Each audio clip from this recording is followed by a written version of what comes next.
Hi there, I'm Vincent Boss and I provide dating and self-improvement advice. And in today's podcast, we're going to be discussing dumper delight. So before we get into the podcast, I just want to let you know about my website, dateme.tips. That's www.dateme.tips. Do you need help trying to save your crumbling relationship? Would you like advice on how to try and get your ex back? Or maybe you need an action plan on how to try and get a girlfriend or boyfriend. I provide email coaching on all of these subjects and can help your specific situation. Visit my website dateme.tips to find out more details. That's www.dateme.tips. You will also find on my site the books that I've written, my clothing range, and other information. Please check your spam and junk folders if you are expecting an email from me. So now let's get back into today's podcast, and today we are discussing dumper delight.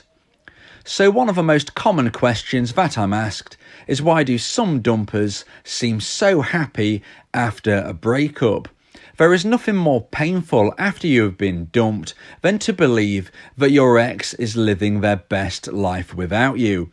Maybe you found out on social media, maybe you was told by a friend of a friend.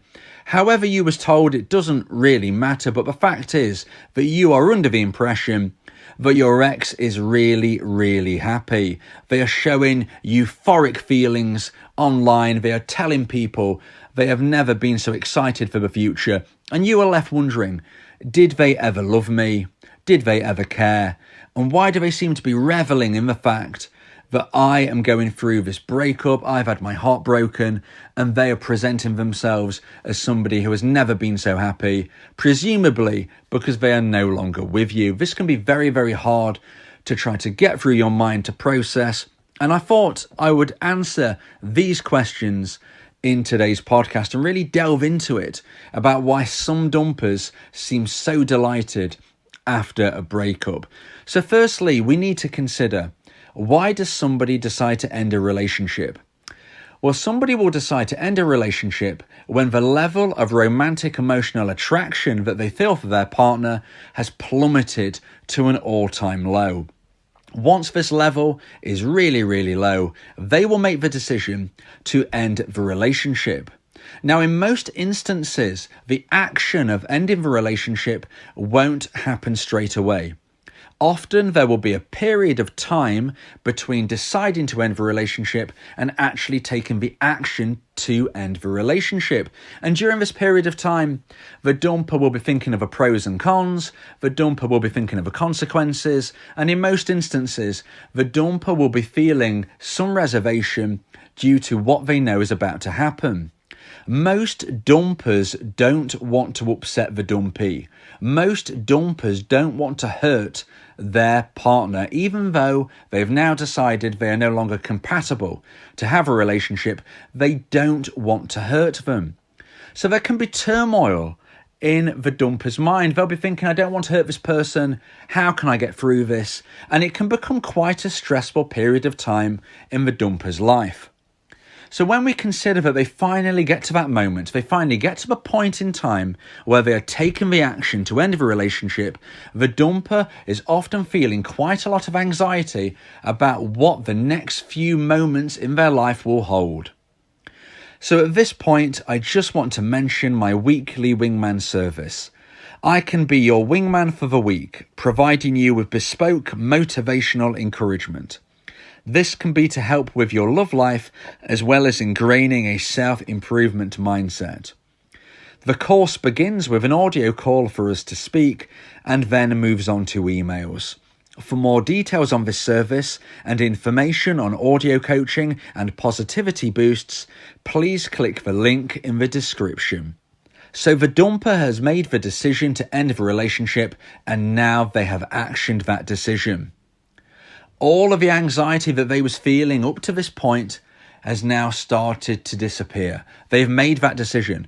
So irrelevant of what happens in this aftermath, the hardest part of the job is over in the dumper's mind. Anybody can start to consider how this type of feeling must be when you can look back at your own life in various different instances. Whether it was an exam you was having to take, you was really, really stressed up until the exam, you did the exam, and before you even know the results of it, you all of a sudden feel some relief. Maybe you needed to say something to a friend or family member. You realise that it could be quite a difficult conversation, but you need to have it. You feel quite stressed and upset going into the conversation, but once you've had it, you will feel that relief. Even if an argument might even ensue afterwards, there is a sense of relief that you have got through the hardest part. And this is exactly the same for the dumper. So the dumper has gone through the process of thinking of this decision, actioning the decision, and whatever happens in this aftermath, they have now done it. And they will be feeling a lot of relief.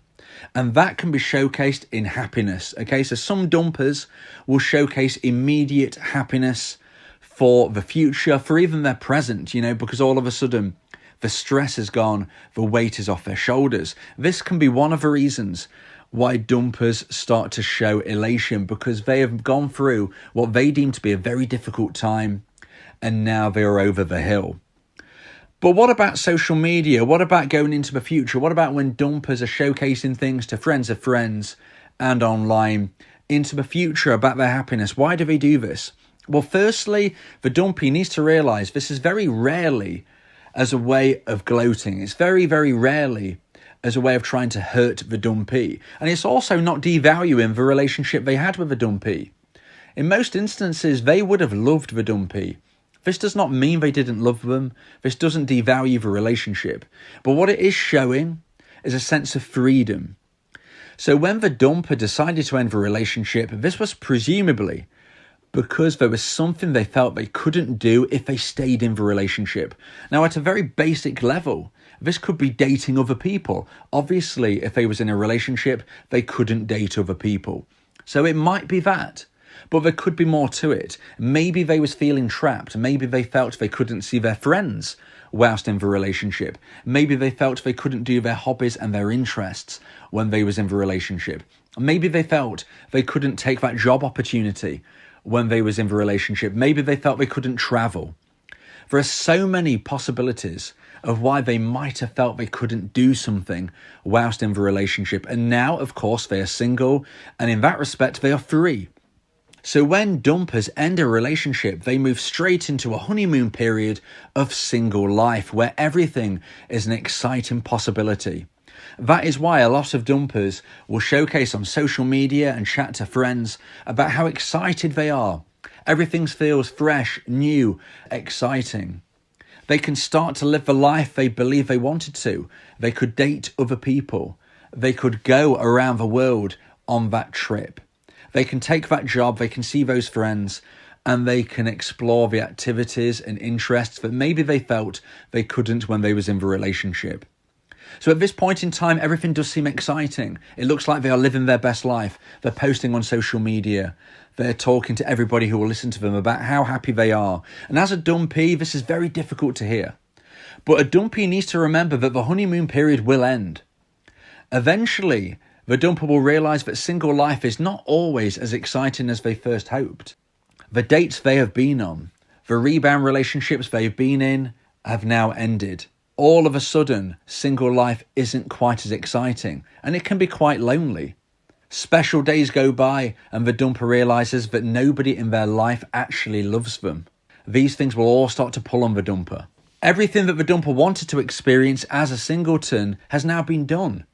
And now they are no longer new, they are no longer fresh, they are no longer exciting. And this is when the dumper really starts to reconsider their decisions, their thoughts.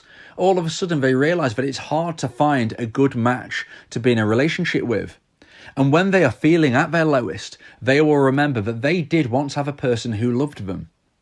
And if the dumpy has behaved correctly during this period, not hassled their ex, used the no contact rule to their advantage, then there is every chance at this point that the dumper might reach out to the dumpy, because we never know when the story ends.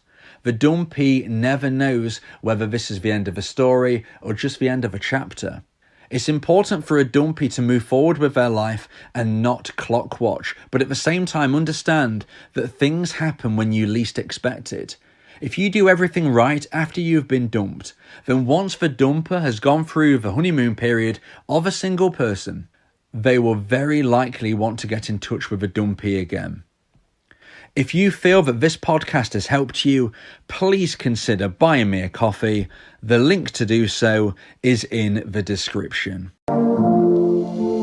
Yeah, if you miss your ex, we can help with that. Help you get him back, or we can help find you someone else. Yeah, Vincent Bo, the relationship coach, giving you some insight, bringing you a new approach. DateMe.tips, go and check the site, giving you advice, helping with your love life. Get your ex back, or move to the next. Ain't no sweat, you know Vincent Bo got you. Finding love ain't no problem. Yeah, DateMe.tips, check it out now.